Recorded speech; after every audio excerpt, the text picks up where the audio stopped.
Ассалаумағалейкум достар. Біздер бүгін екінші сабағымызды бастаймыз. Екінші сабағымыз қосу таңбасының ортаңғы бөліктермен біріктіру, сәйкестендіру, көк түс пен көк түсті. Енді алдыңғы сабақта қосу таңбасын қалай жасау керегін үйреткен болатынмын.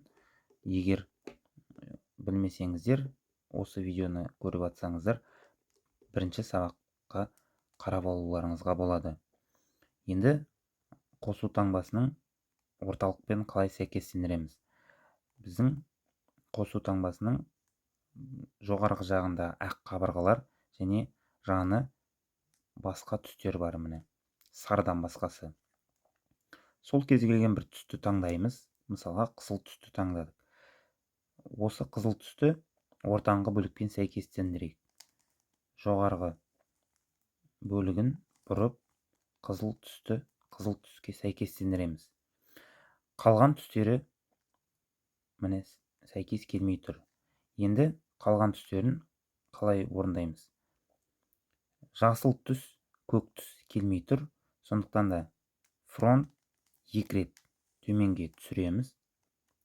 Міне төменге түсті, мына жерде тұр, міне ақ түсіміз. Мына жерде тұрды ғой бана. Фронтты екі рет бұрып төменге түсірдік, екі қадам жасап. Сосын мына ақ түсіміздің қасындағы жасыл түсті орталықпен сәйкестендіреміз. Айналдыру арқылы міне таптық. Енді осы ақ түсті жоғарыға шығарамыз. Оң жақ сағат тілімен бұрай берейік. Фронт екі рет. Міне орнына қойдық. Енді мына жерде тұрған біздің ақ түс пен қызғылт сары түсіміз төменге кетті. Ол ешқандай да қателік емес. Төменге кетсе, енді тағы да дәл сол бірінші жаңа көрсеткендей сәйкес түсін іздейміз. Міне сәйкес түсін таптық. Енді тағы да фронт екі рет жоғарыға көтереміз. Міне қойдық. Дәл солай көк ақ түсіміз төменге кетті. Міне тағы да сәйкес түсін іздеп тауып аламыз.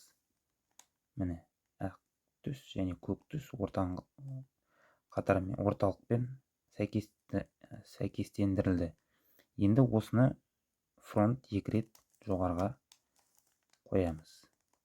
Міне қойдық. Біздің қосу таңбамыз бар және қабырғамыз бен орталықтарымыз сәйкес келді барлық жерде. Келесі мынандай жағдай болуы мүмкін. Және басқа әдісін көрсетейін сіздерге. Рубик текшесін осылай ұстаймыз. Қосу таңбасы көрініп тұр бізге. Қызыл түсті сәйкестендірейік орталықпен бірінші.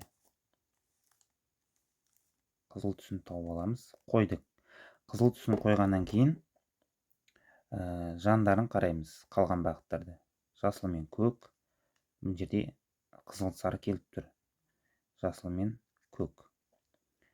Міне қараңыздар.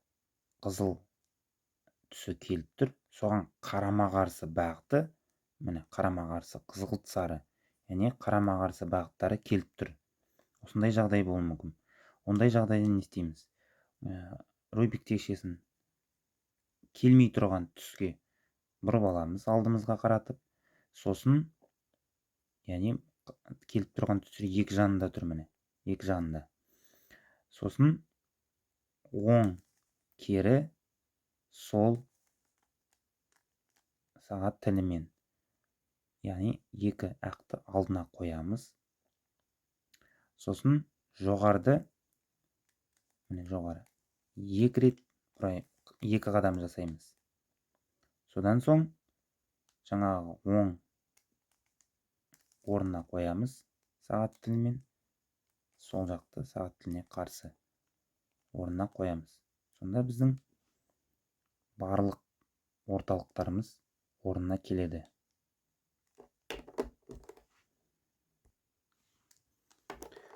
Енді мынандай жағдай болуы мүмкін. Қызыл түс, көк түс яғни жаңағыдай бір түстік келтіріп алайық. Сәйкес келетін түсіне. Міне келтірдік.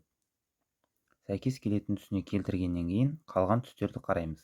Жасыл түсіміз келіп тұр. Көк түспен сарғыш, қызғылт сары және қызғылт сары мен көк түс. Міне екеуі келмей тұр. Екі бағытымыз келіп тұр. Мына екі бағытымыз келмей тұр. Ондай жағдайда екі қызыл мен жасыл бағытын осылай ұстаймыз. Яғни қызыл алдымызда тұрады, жасыл сол жағымызда тұрады. Яғни жоғары, оң, жоғары, кері, оң, кері. Тағы да дәл солай. Жоғары, оң, жоғары, кері.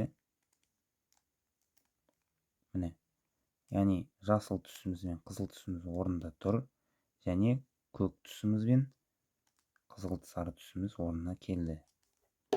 Сонымен біздің қосу таңбасын орындадық және оның орталықтармен сәйкестендірдік. Барлық түстері сәйкес келді. Сонымен бүгінгі екінші сабағымыз аяқталды. Келесі видеода бұрыштарды келтіретін боламыз. Подписаться мәзірін басып, қасындағы қоңыраушаны басып қоямыз. Келесі видеоларды жіберіп алмау үшін. Сау саламатта болыңыздар.